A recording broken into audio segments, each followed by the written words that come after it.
Um, I'm just wondering if the guild name change service is actually going to be in 4.3 or 5.0. You mentioned it for 4.2. It's still not in yet. Is that going to fall to the wayside like the dance studio did in 3.0?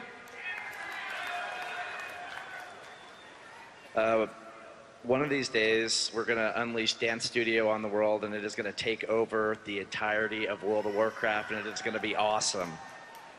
But not today.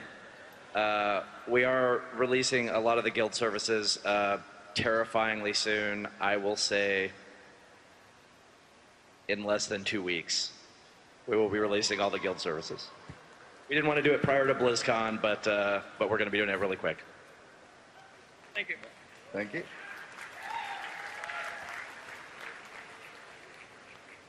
Ready? Hey guys, Kramer from TG on Arthas. Just want to say I love what you've done with Heroic Rag. Probably one of the best fights since Murun killed Jaden. However, I do want to know if in the upcoming expansion, if you plan to be bringing the same kind of challenges that Heroic Rag brought, or are we going to kind of see a more of a kind of neutral rating standpoint, or if we're going to be seeing bigger, better, higher things? I think we can assume that the heroic modes are always going to try to be very challenging and be for very hardcore players. Thank you.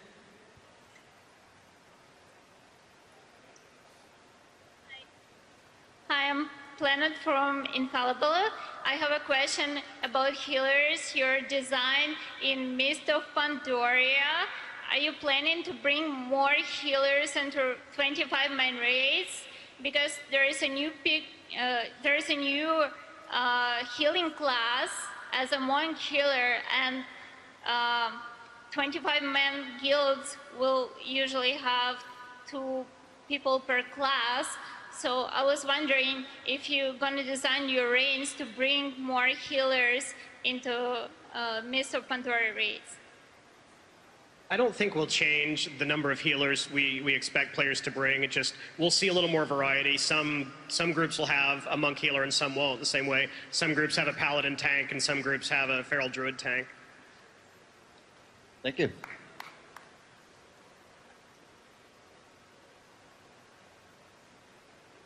Hi there. I think everybody's really excited about the new challenge modes for the dungeons, and so I was wondering about the gear normalization you're thinking of doing, because people are really passionate about how they optimize their gear, and if they have everything perfectly where they want it, exactly 5% hit, 20% haste, and I go into a dungeon and my gear gets normalized up or down, what's going to happen? Am I not going to be hit capped anymore? Am I going to have to do a bunch of math to be a little bit over and then get normalized down? How do you see that working? I think that we would definitely want to try to avoid messing with hit cap, since that has such a big impact on the way things play. There's still a lot to work out with exactly how that normalization is going to work. But by and large, the intent is for people to be able to do roughly the same DPS, healing, mitigation, all that kind of stuff. So there will be some complexities to it to work out for sure, but that's definitely good feedback as far as what to watch out for. Thank you. Thank you.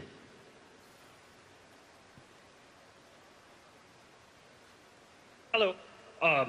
With some pets becoming account bound and some achievements becoming account bound, would it be possible to see mounts? Some mounts becoming account bound? Hopefully someday. I could see that being a natural extension. I don't think that'll happen in 5.0, but somewhere down the line, I think that's likely. Thank you.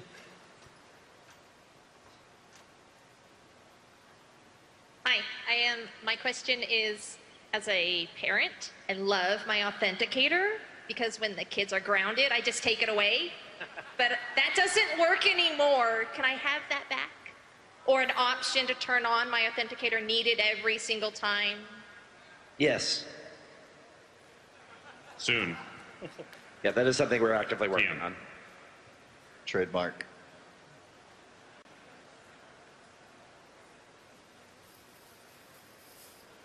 Hey, shout out for the guild. Okay, go there and line display to you. And my question is regarding the balance with Moonkin form. I'm not sure how much you've actually thought about it, but what are your plans for the form? Are you going to do the same thing you do with the warlocks with metamorphosis? And is there ever going to be a chance to actually change the looks of the Moonkin form the same way you did with the bear and cat forms for troll and warlock? Take it, Chris. I mean, we're gonna update the art on the Moonkin form as we see fit. We really are kind of like right in the fledgling process of exactly how we're going to handle all those things with 5.0, so it's too early to tell you exactly what we're going to be doing. That's it, man. Sorry. We're just not that far along yet to know. Hey, first of all, I think you guys have the best customer service out of not just a game company, but any company I've ever given my money to, so thank you. Thank you. That's really nice to hear. We've got hundreds of customer service people who are helping actually run Blizzcon who can hear that right now, so thank you very much. Thank you all. But in regards to that, race changing, quest credit, and legendaries. I know a lot of people, me included, that race change so we can min-max on a progression fight, and I didn't even think about it, and I lost my quest credit. But your customer service helped, but there's a lot of people that didn't get helped.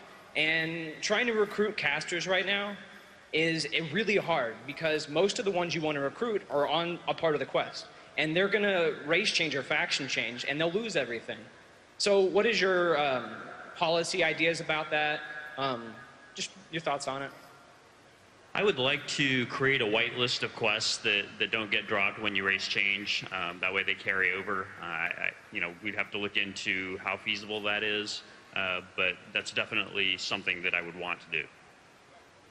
It's hard on the legendary front. We try to be really careful that our CS department doesn't get inundated with people trying to game the system because, oh, I should have gotten that extra piece. Don't you know that? And even if it's a totally illegitimate claim, it just ties those guys up. So we try to take a pretty firm stance of the legendaries of like, let the chips fall where they may, and we don't want anyone to get cheated out of what they earn, but we also don't want a legendary to be like this, oh God, customer service, nightmare every time we decide to add one. And thank you for doing it for me. I love you guys. Mm-hmm.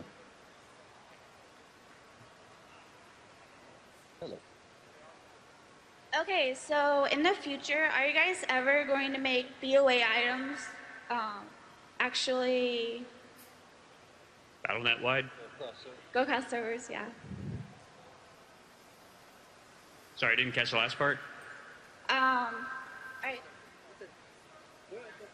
go cross servers, like on your BattleNet account? Yeah, I think she's wondering if BOAs will be able to transfer across all the servers and battle groups. Maybe someday in the future. Probably not in the immediate future, though. We really don't have a mechanism right now to be able to send items across servers. The databases don't do the best job talking to one another right now, so that's why it doesn't work. It's a technical concern. So I have a dream too here, and the mail system is a terrible way to get players to get gear to their other characters. And like what we would like to do with the pets, with the new pet battle system in 5.0 is, it would be wonderful if when you logged in and you created a new character, you just went to your pet page and there are all your pets, and you don't have to go check the mail and get all these things out of the mail. And if we could do something like that, we could certainly look at doing it for things like mounts and heirlooms as well.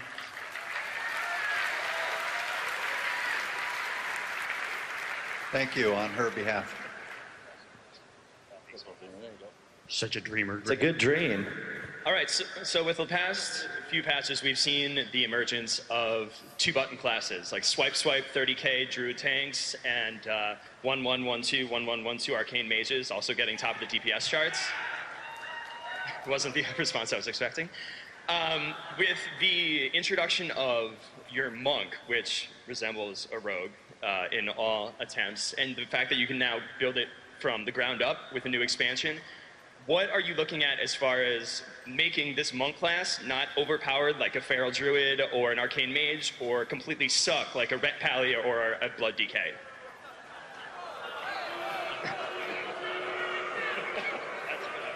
think I heard a little QQQ in there. To be fair, I have an Arcane Mage, a Blood DK, a Frost DK, and a Fury Prot Warrior, so... So there's two different things there I'll touch on really quickly is, initially we never put a lot of thought into AoE rotations. It just wasn't something you did a lot in vanilla WoW. Since then, it's become a really big part of PvE, and we've gradually tried to improve it to where every spec has something interesting to do in AE. They're not just sitting there channeling a Blizzard or channeling a Hurricane, and that's definitely the kind of thing we'll improve going forward. The Arcane Mage, even though they don't have a lot of spells in their list of what did damage on a certain fight, there is a lot of gameplay involved there, and the good Arcane Mages know that they do have to manage mana, they do have to line things up the right way. And I think, I don't know if you heard the last panel, but I think once we get Arcane Missiles back in the rotation a little bit, that'll feel a little better too. Thank you. Thank you.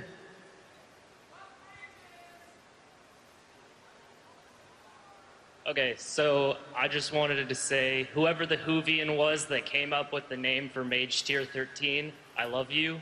And my question is kind of building up on his with the Arcane Mages.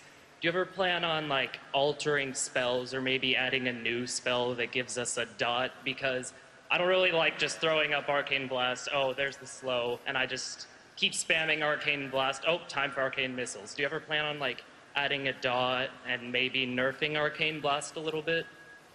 Well, as a matter of fact, in 5.0 with the talent revamp and all that kind of stuff, Living Bomb is a spell that all mages will have.